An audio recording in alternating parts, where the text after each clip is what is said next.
Ladies and gentlemen, please take your seats. The show is about to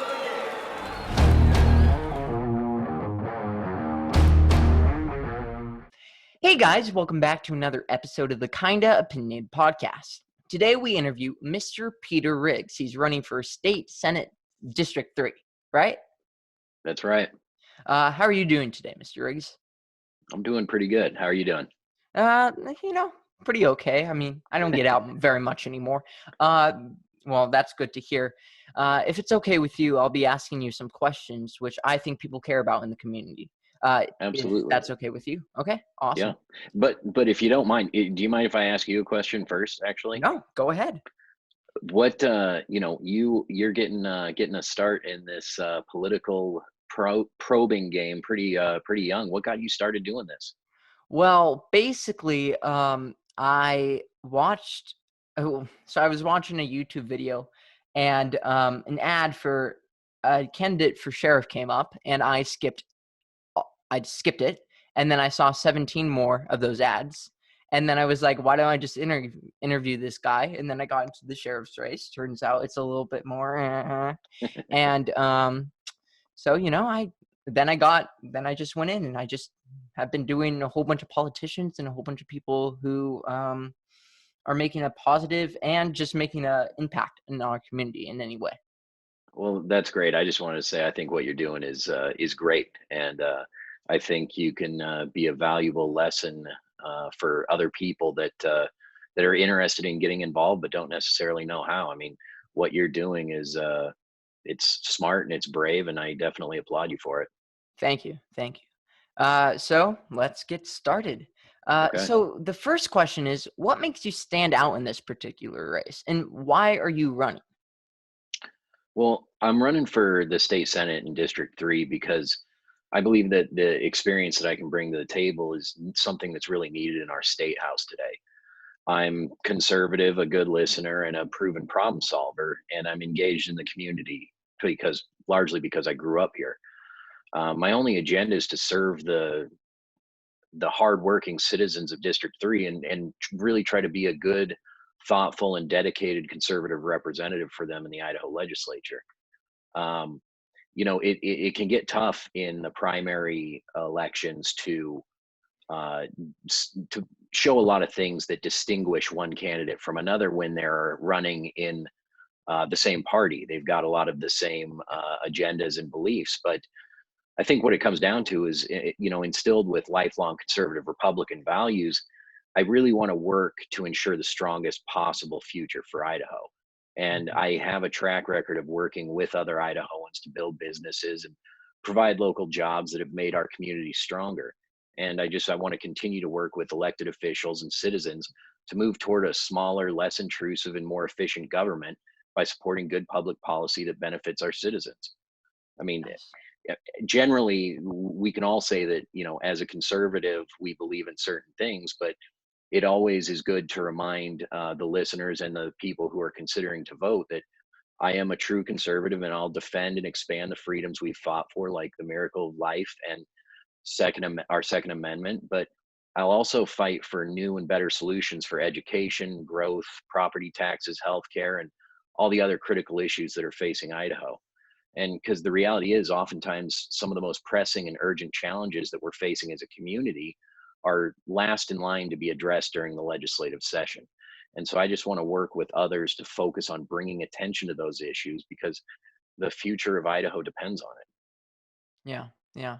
Well, thank you for your answer.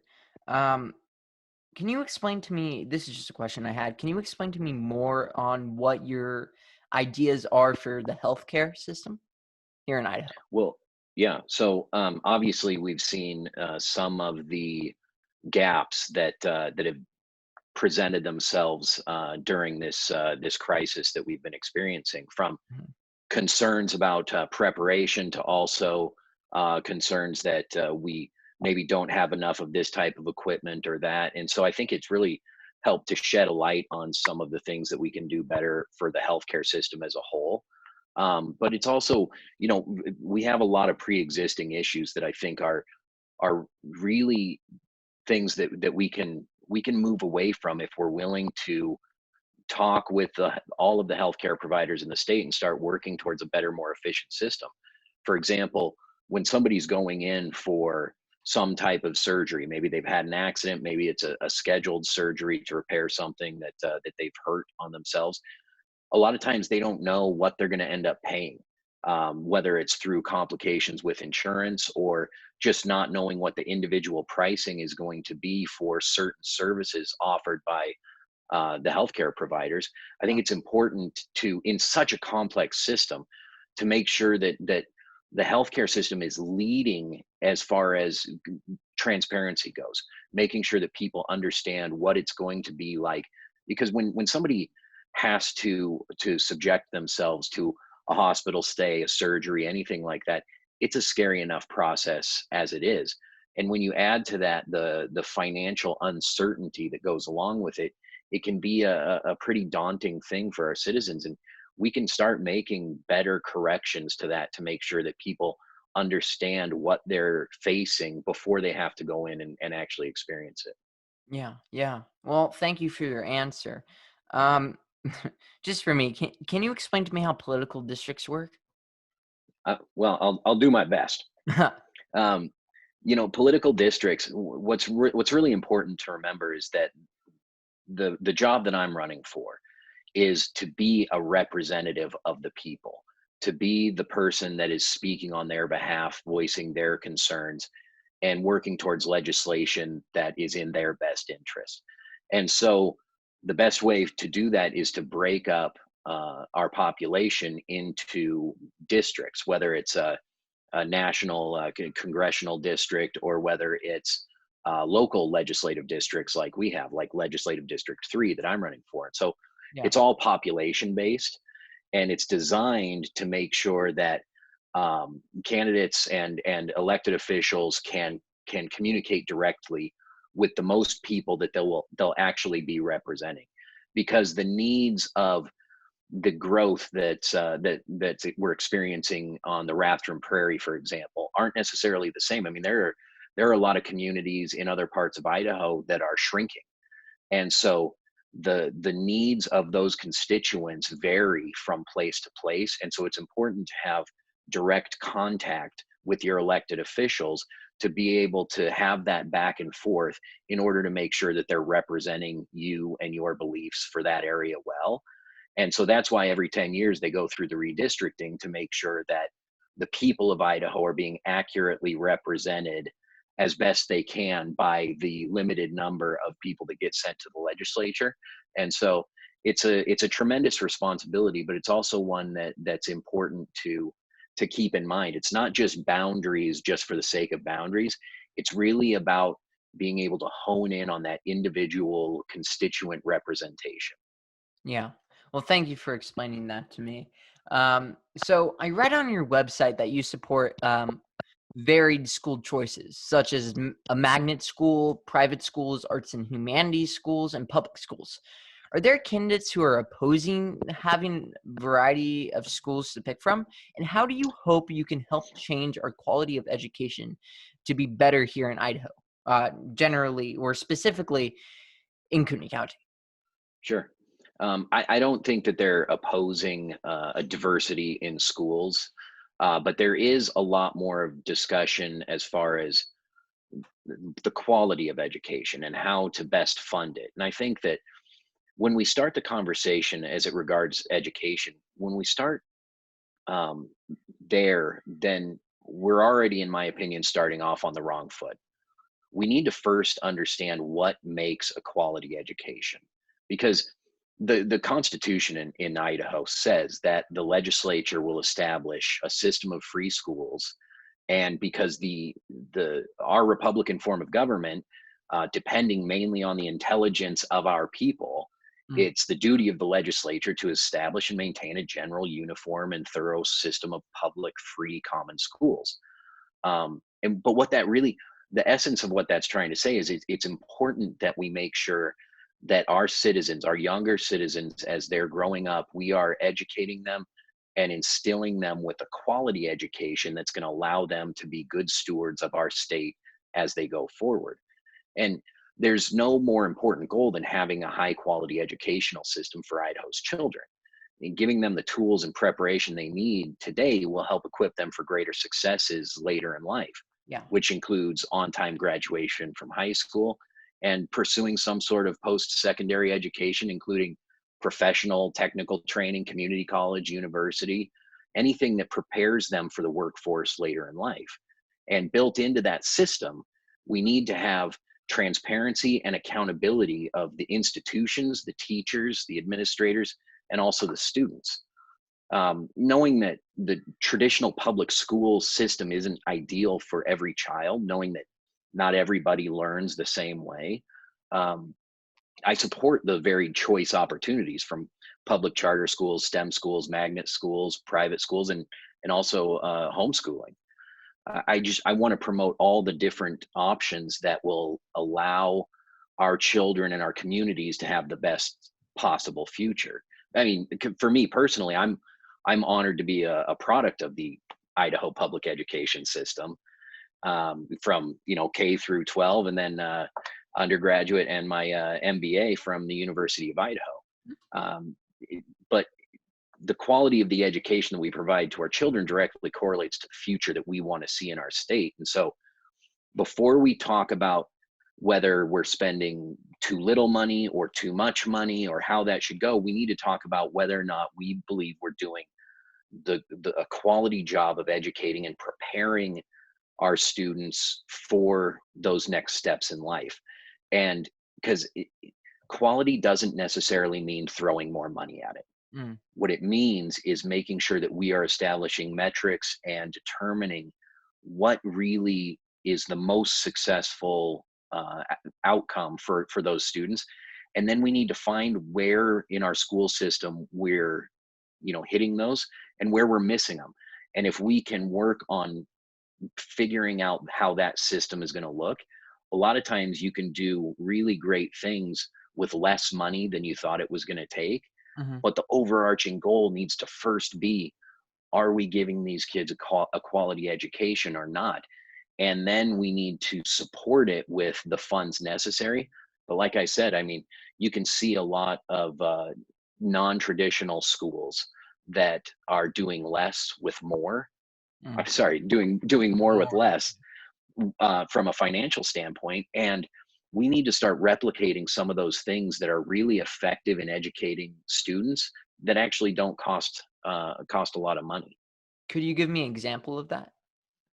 Well, for example, like the STEM Charter Academy out in Rathdrum, they don't have the opportunity to run levies like a traditional public school system, and so they're forced to work on a bit of a tighter budget. And since those are, it's a part of the public school system, but it's run more like a private organization. And if they don't succeed at what they're doing, then essentially they go out of business. Mm. Now, traditional public schools, they don't go out of business. They tend to be perpetuated by an ongoing system that allows them to not be as refined in some places as they can be. And sometimes the administrator's hands are tied, the teacher's hands are tied.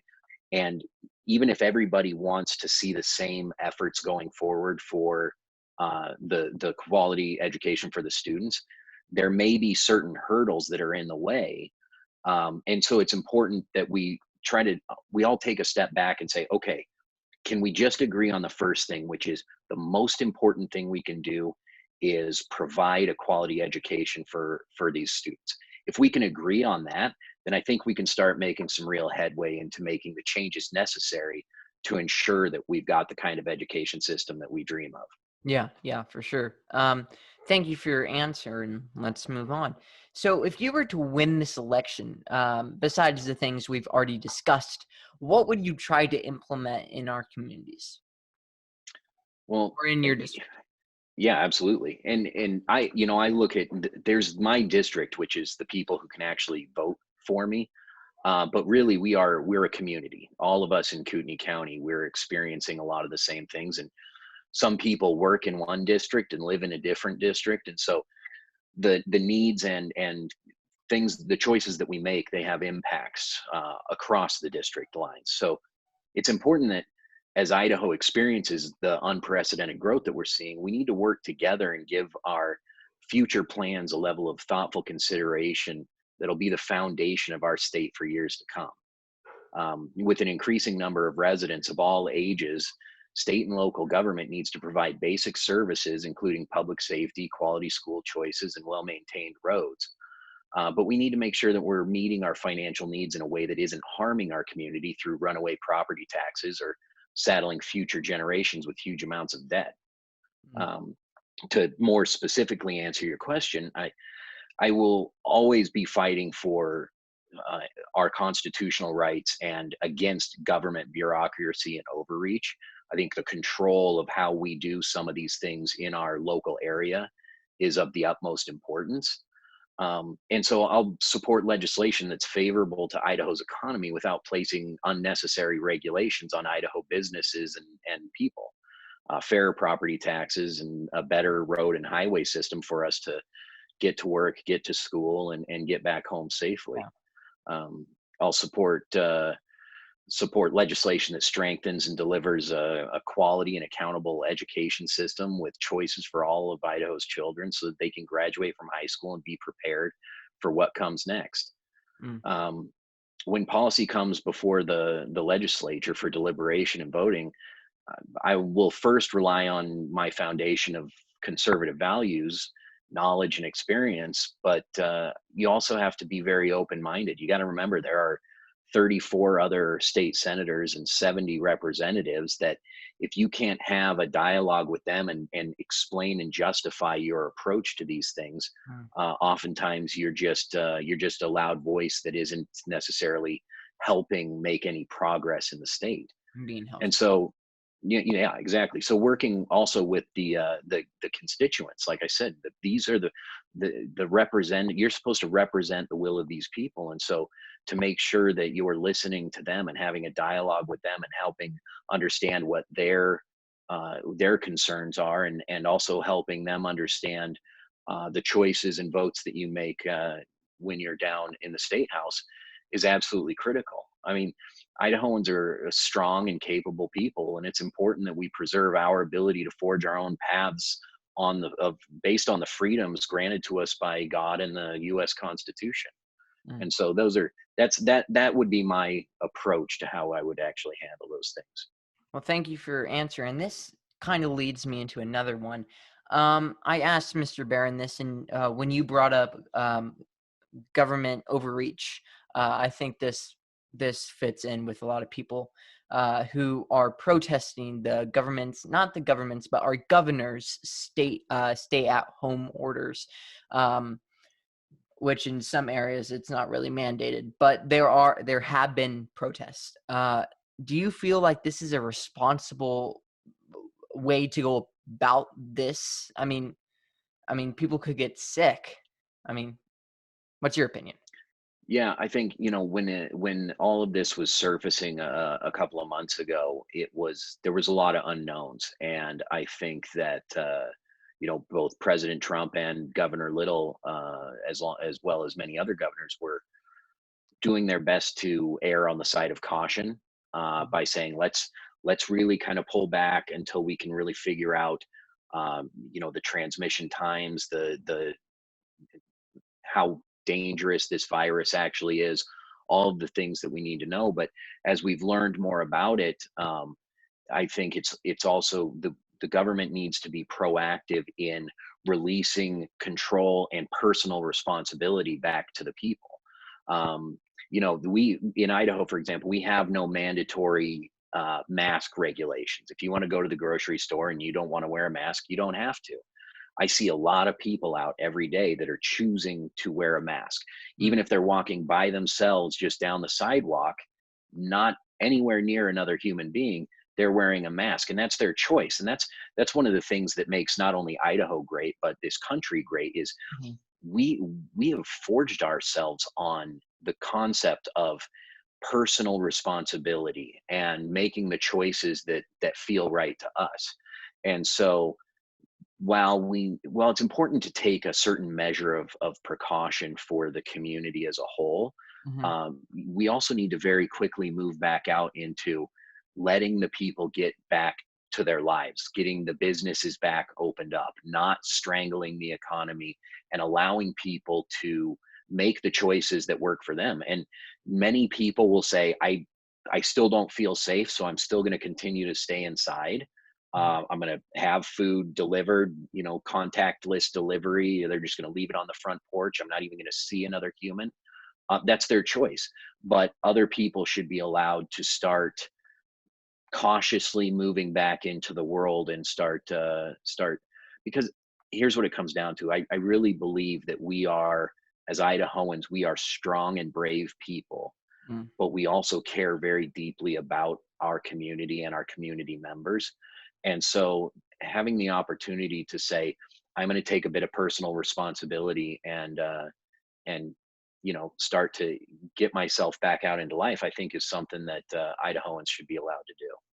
So let me ask you this. If their choice is to go out and hug a whole bunch of people or shake hands with everybody, um, wouldn't that be putting the people that they're going around and doing that to? Not, I'm using an exaggerated thing, but wouldn't I mean, shouldn't there be some point where the government needs to step in and be like, "Hey, guys, come on." Like, I understand the point where it's like, "Hey, in the beginning, we did these not these lockdowns, these stay-at-home orders because we didn't know and we were just taking precautions." But as we get to know this virus better, the mortality rate in the US is nearly 5%. I mean, of the people who get it. And I mean, if this doesn't make sense to me, I mean, I understand why people are opposing the stay-at-home order. I get that, but I also don't. I don't get. I just don't get why they are going out and protesting with other people. So it's an incredibly complicated question, and it's an incredibly complicated concept, because what it comes down to is, where do the rights of one and individual end and the other begins? Mm. So people who don't want to come into contact with other people, who are afraid of getting sick, who don't want people to come up and give them hugs and handshakes and things like that, they have just as much right to avoid those things as the rights of the person that wants to get back out and get on with their life. And that's where the responsibility starts to transfer from the government to the individual. We need to be considerate as individuals with our own personal responsibility to say, okay, I believe a certain way about how I'm going to conduct myself as we're coming towards the end of this pandemic. But I'm going to respect the wishes of other people as well, and I'm going to stay away from people that want to keep a distance. I'm not going to run around coughing and sneezing and trying to touch everybody. It's a collaborative effort, and it has to be through community support. I mean, there are people that have been putting themselves at risk through this entire thing. The first responders, doctors, nurses, and I, because this has been a completely bizarre campaign season. Normally, Yeah. I'd be going to a lot of events, doing door knockings. There's a lot of face-to-face stuff. Well, you can't do that anymore. So it's great to have things like this podcast, but there's a lot of other stuff that I haven't been able to do. So I've actually been spending a lot of my time volunteering at the Rathdrum Senior Center, collecting items for seniors in need, seniors that are usually serviced by the senior center, but they can't come in because they had to shut down the lunches that they do. Mm. And so we collect items, we clean them, make sure they're disinfected, and then we distribute them based on request to, well, not just seniors, but anybody in the community that is struggling to put food on the table. They need cleaning items, anything like that. But all that to be said, the guy that I work with there, his name is Wayne, and he is 90 years old. He's been there almost every day for the last 5 weeks because he believes that putting himself a little bit at risk to help serve and protect the community is worth the chances that he's taking.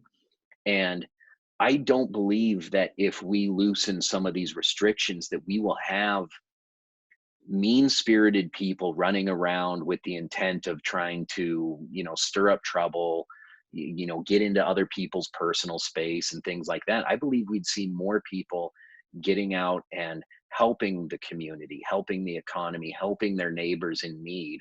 And so I'm going to rely on the goodness of the people in our community more than the fear at this point of what the pandemic has brought. Because I think if you look at the numbers in Kootenai County, we've done a remarkable job of people staying away from each other, staying safe.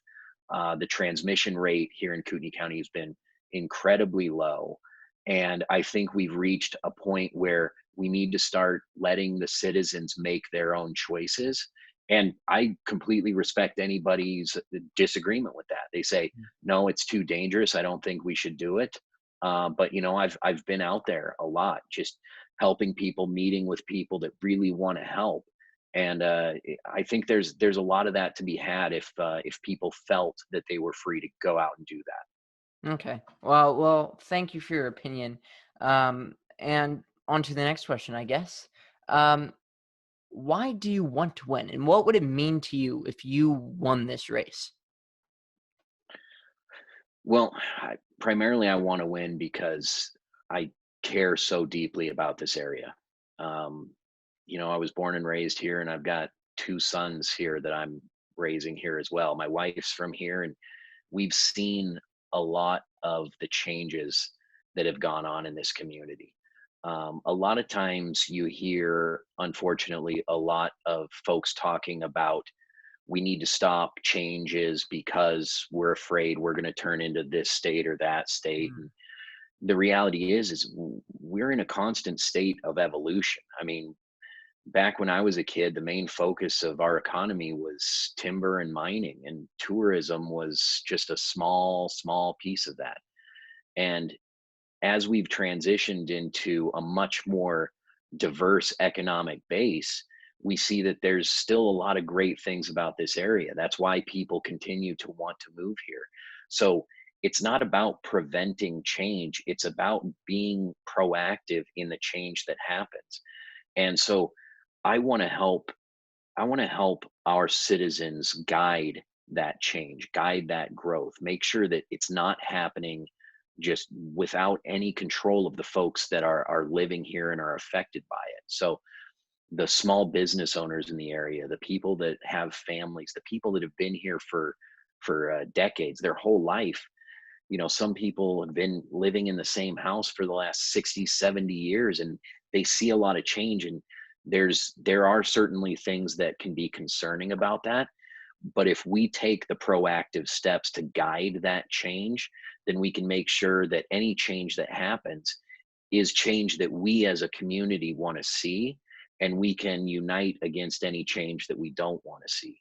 And so, because the reality is, sometimes people say, well, hey, how can you, if you get into office, what can you do to stop growth? And it's like, look, if there's somebody that's got 120 acres out on the Rathdrum Prairie and they want to sell it to a developer, that's their individual right. And I can't stop them from being able to do that. And that's not the government's job either.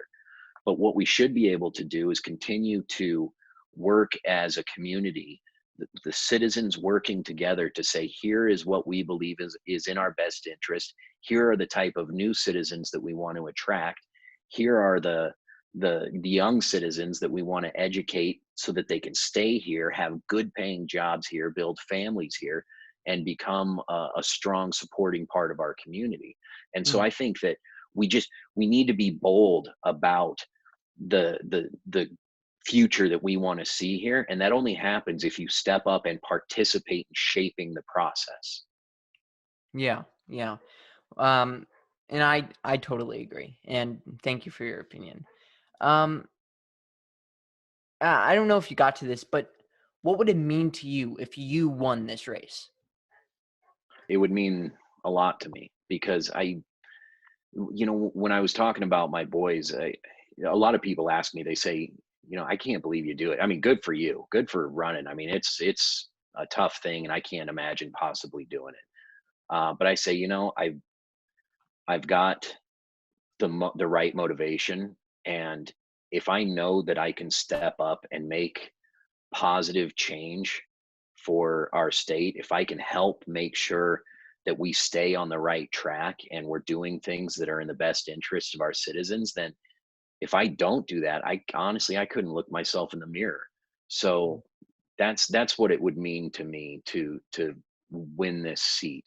I want to be able to give back and help be part of the problem solving that goes on. A lot of times, we can especially in the legislature, things get bogged down because you can't get broad-based support on anything, or something can only get support if it's simple. But sometimes it takes the hard work and the people saying, wait, let's run this through one more time and make sure that we've really looked at this and make sure that it's not just the easy thing to do, but it's the right thing for us to do for the long-term benefit of our state.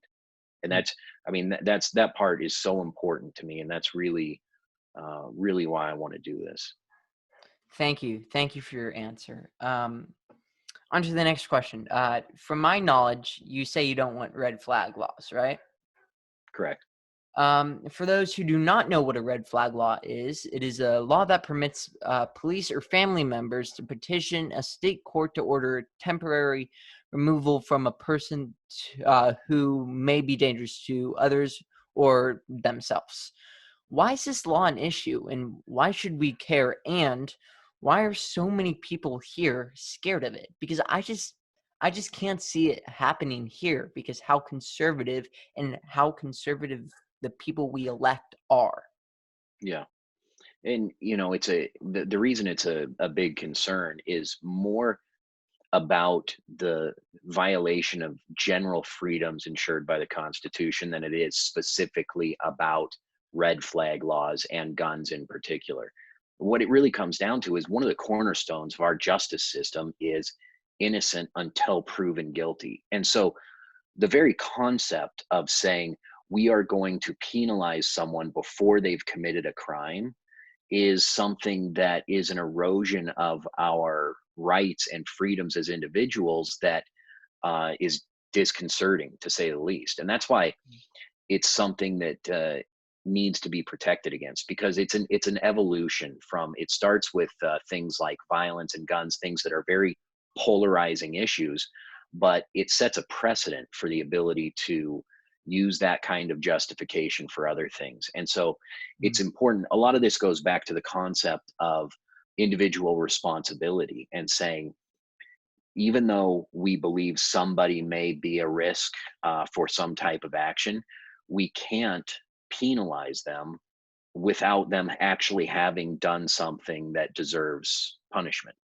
And so that's where it comes back to the concept of community sport, community support, and making sure that people are engaged in trying to fix what a problem is, not just take away some of the the easy parts of it. There's been a lot of discussion, but not nearly enough about violent gun attacks, especially mass shootings, things like that. And a lot of times the simple answer is, well, just take away their guns. And it's like, well, it wasn't guns that was the issue. There's something else going on in the mind of the individual that causes this to happen. That's the thing that needs to be explored. I mean, if we took away everybody's guns, the Boston Marathon bomber used a pressure cooker and ball bearings. I mean, if somebody wants to go out and cause harm to other humans, it's going to happen whether or not a gun is involved. And so a gun is just a distraction. And same with the red flag law. If a person wants to hurt themselves or hurt other people, they will find a way to do it, even if they don't have access to guns. So violating the rights of a person to possess firearms preemptively is not going to solve the problem. We need to figure out what is it in this person's mind that makes them want to hurt themselves or somebody else, and really, really get behind solving that issue. Mm. Mm. Well, thank you. Thank you for your answer. Um, Now, okay, so get ready because this question is the most important question that you will ever answer in your entire political career, and I can Okay. assure that. Okay, so get ready. This All right. Okay. Yeah. Get in the mindset. Yeah. All right. Okay. Deep breath in. Okay. Okay. Wait, I'm not ready. Oh, okay. Okay, go. Okay. The question that determines whether or not you win is cereal soup. I'm not going to pretend I don't know your stance on this. I know what you believe. But I got to say, I think it's a trick question, actually, because it's not, is cereal a soup? Is cereal a soup or a stew? Because what it comes down to is the concept of the amount of liquid that is surrounding the other materials in it. If you have more milk than you do cereal, then it's a soup. If you are somebody that just likes a little bit of milk in there so that it's just moist, but it's mostly cereal, then you're actually eating a stew. So, and I know you've got your thoughts on that. That was the wrong answer. I know that in your mind that was the wrong answer, but I gotta stand by it, because you know what? There's cold soups, So gazpacho. You ever had gazpacho? Uh, Actually, I have. I have had gazpacho. Yeah, I have had that. You know, I'll give you a pass on this one. Okay. Just because you said it was a stew, not a soup. I, but I mean, it's borderline. It's like Yeah. almost. So I don't know. The anti-soup people are gonna be really angry. You're gonna get a lot of hate. So just But I'm gonna get a lot of love from the pro stew people. So it you're right. You're right. it You're right. balances out. So Okay. Well, thank you for being on my podcast today. I really appreciate it. no, it's been my pleasure. And honestly, like I said at the beginning, I think it's incredible what you're doing, and I hope your parents are incredibly proud of you, because you're doing something that's incredibly great, and it's highly beneficial for this community, and I think it's going to help take you a long way. Well, thank you for that. If you guys enjoyed this episode of the Kinda Opinion podcast, make sure to subscribe or like or share or do whatever you do on the platforms. But thank you guys for listening to the Kinda Opinion podcast. Until next time, goodbye. Okay. Thanks.